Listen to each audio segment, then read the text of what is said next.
안녕하세요. 달마루입니다. 오늘은 제가 어떻게 해서 암을 발견하게 됐는지에 대한 이야기를 설명을 해드리려고 하는데요. 예전에는 진짜 생각도 못했거든요. 제가 암에 걸리게 될 줄은. 암이라는 거는 그냥 유튜브에서 보다가 투병 브이로그 같은 것들도 많잖아요. 그래서 그런 거 보면서 저 사람 진짜 괜찮을까? 저렇게 젊은 나이에 암이 올 수도 있는 거구나 하면서 되게 안 됐다고 생각을 했었어요. 그리고 드라마에서 주인공이 암 판정 받을 때 그래 뭐 드라마니까 암 정도는 나아줘야지 하는 생각도 했었고, 근데 그게 정말 제 이야기가 되어 버렸거든요. 그래서 오늘 제가 처음 유방암 발견한 이야기를 해보려고 합니다. 저는 36살 때 유방암 3기 판정을 받게 되었어요. 저는 정기적으로 영상의학과에서 유방검진을 매년 해오고 있었는데요.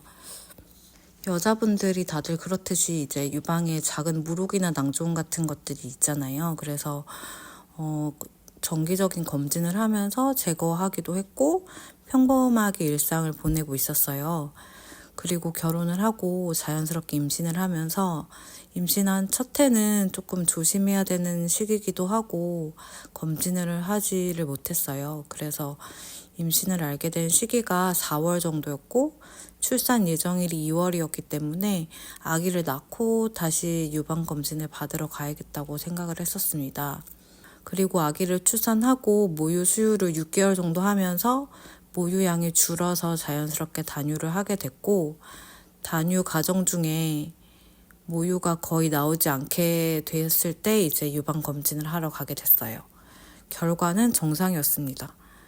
그런데 선생님께서 출산한 지 오래되지가 않아서 유선이 많이 부풀어 있는 상태라서 그렇게 자세히 보이지는 않는다는 얘기를 하셨어요. 근데 사진상으로는 정상이라고 말을 들었습니다. 그래서 검진은 받았으니까 저는 이제 개운한 마음으로 병원을 나왔고요. 지금 생각해보면은 조금 후회되는 부분들이 많아요. 아무래도 잘 안 보였다는 그 말을 듣고 또 다시 조금 짧은 주기로 검진을 한 번 더 갔었으면 어땠을까 하는 생각이 듭니다. 어쨌든 그렇게 유방 검진을 마쳤고 평소대로 지내던 중에 가슴에 뭔가 딱딱한 게 만져지더라고요. 생각보다 덩어리가 컸고 느낌에는 500원짜리 동전 크기였던 것 같아요. 그래서 이게 뭐지 싶어서 인터넷에 검색을 해보다가 자연스럽게 유방암 관련 키워드가 나왔고 설마 하는 생각이 들었습니다. 생리 전에 몽우리 같은 게 생겼다가 자연스럽게 없어지겠지 하고 일단 생리할 때까지 기다려보기로 했습니다. 그런데 생리가 끝나고 나서도 가슴에 만져지는 게 계속 있는 거예요. 그래서 인터넷으로 검색을 하기 시작했고, 당시에는 바로 작년에 검사를 했었으니까 설마 암은 아니겠지, 섬유선종이나 또는 엽상종 등의 혹에 변형된 형태일 거라고 생각을 했어요. 그런데 한편으로는 조금 불안한 마음이 커서 가슴 검진 시기가 마침 다가왔기 때문에 겸사겸사 예약을 잡았습니다. 가서 초음파 검사를 하는데 선생님이 화면상으로 뭔가 보이는 게 있다고 조직 검사를 해보자고 하셨어요. 예전에 조직 검사를 해서 섬유선종을 발견한 적도 있고 물혹도 주사기로 뺀 적이 있어서 일단 알았다고 하고 날짜를 다시 잡으려고 했는데 선생님이 최대한 빨리 조직 검사하는 걸 권하시더라고요. 그래서 불안한 마음에 오전 진료였는데 그날 3시에 바로 조직 검사를 하기로 하고 유방암 검색을 하기 시작했습니다. 조직 검사가 끝나고 나서 선생님이 긴급으로 최대한 빨리 결과가 나오게 해주겠다고 하시더라고요. 그래서 더 불안감이 커진 것 같아요. 그래도 큰 비중으로는 설마 아니겠지라는 생각이 더 컸어요. 남편한테 이야기하니까 당연히 걱정하지 말라고 아무것도 아닐 거라고 얘기를 하더라고요. 그래서 그날도 결과를 들으러 이제 서울 가면서 아기를 데리고 이제 진료 후에 나들이를 갈 생각이 있었어요. 그래서 남편이랑 아이는 잠깐 차 있고 저만 잠깐 병원에 들어가서 결과 들은 후에 합류할 계획이었거든요. 그런데 선생님을 만나니까 표정이 되게 안 좋으셨는데 암이라고 이제 말씀을 하시면서 저 혼자 왔냐고 물어보시는 거예요.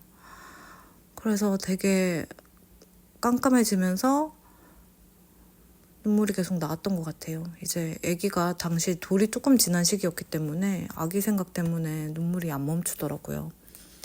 기수를 이제 여쭤봤는데 2기나 3기 정도 될 것 같다고, 이제 사이즈가 꽤 크다고 하셔서 진짜 충격을 받았고, 충격받은 이유는 암 초기일 거야 그래도 라는 생각이 있었는데 이제 초기도 아니라고 얘기를 들으니까, 그래서 이제 선생님께서 큰 병원에 빨리 가봐야 될 것 같다고, 최대한 빨리 진료를 받을 수 있게 이제 협진 신청을 넣어주시겠다고 하셨고, 그래서 이제 그 집 근처에 그나마 이제 갈 수 있는 거리가 너무 멀지 않은 대학병원을 말씀을 드렸고, 이제 그중 2군데가 예약이 잡혀서 이제 진료를 볼 수 있게 됐어요. 그래서 남편한테 이제 아기 데리고 올라오라고 얘기를 하고, 남편이 다시 진료실에 들어가서 이야기를 듣고, 저는 아기가 막 울고 있어가지고 막 달래면서 기다리고 있었거든요. 그래서 제가 그때 당시 다니던 병원이 동네의 작은 영상의학과였어요. 그래서 제가 그런 생각도 들더라고요. 검진 다니던 병원이 좀 큰 병원이었으면 달라질 수도 있었을까? 내가 혹시 임신이랑 출산을 안 겪었으면 이 암을 좀 더 빨리 발견할 수 있었던 거 아닐까?